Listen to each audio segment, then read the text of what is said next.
Dude, what are you doing out here? The Florida Keys, a sprawling archipelago where the barrier between civilization and the wild is dangerously thin. For anglers, this is paradise. For the unprepared, it can be a void. In 2017, Steve, a veteran kayak fisherman and the creator of Key West kayak fishing, was 4 miles offshore. He was alone, finishing a long day on the water. At this distance, the ocean belongs to the heavyweights, sharks, gamefish, and strong currents. As the sun began its descent, casting long shadows across the chop, Steve spotted an irregularity on the surface, a silhouette bobbing in the open water where nothing but sargassum weed should be. It was too large to be debris, but too erratic to be a fish. Curiosity keeps you alive out here until it doesn't. With miles of open ocean between him and the safety of land, Steve altered his course to investigate.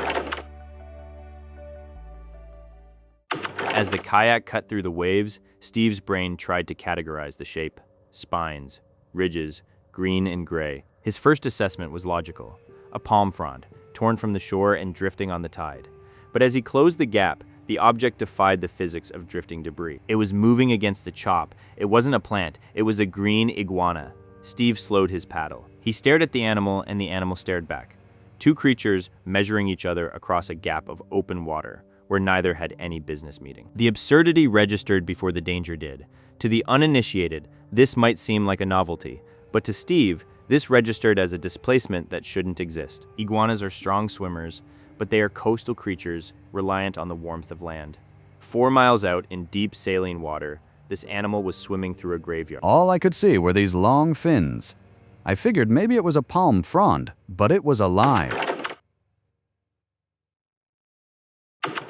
How does a terrestrial reptile end up stranded in the pelagic zone?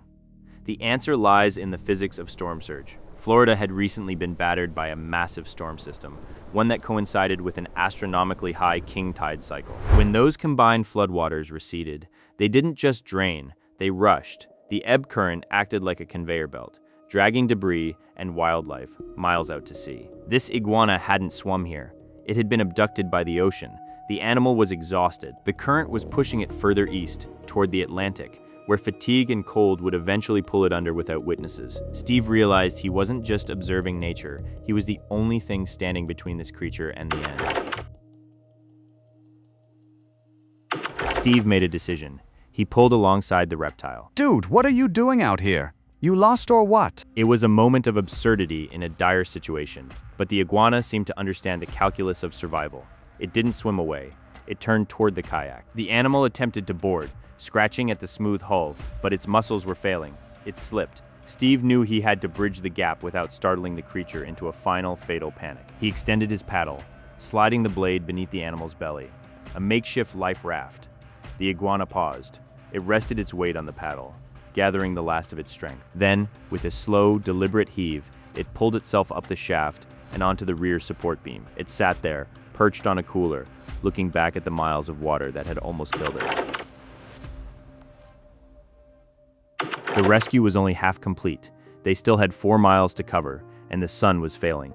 All right, get seat belted in because we're gonna go flying. Don't panic and jump off, I'll leave you. Steve engaged the motor. For the next 20 minutes, man and reptile shared a silent pact. The iguana, usually skittish around humans, remained frozen on the cooler. Its claws dug into the plastic lid, spray misting across its back with every wave the bow cut through. Steve glanced over his shoulder more than once. The iguana hadn't moved. It seemed to understand that this vibrating plastic vessel was its only ticket home. As the silhouette of the mangroves thickened on the horizon, the iguana's demeanor changed. It perked up, scanning the approaching greenery. It recognized the shape of safety. Steve cut the engine near the tree line. The iguana didn't hesitate. It scrambled to the edge of the cooler and launched itself into the tangle of roots and branches. Steve couldn't simply drive away. He needed confirmation. Circling back, he scanned the dense foliage. There it was, clinging to a branch, high above the waterline, safe. In the vast indifference of the open ocean, the line between life and death is often a matter of pure chance. For one drifter, that chance arrived in a kayak, miles from any shore. Steve's still out there. So is the blue. Subscribe to see what it brings him next.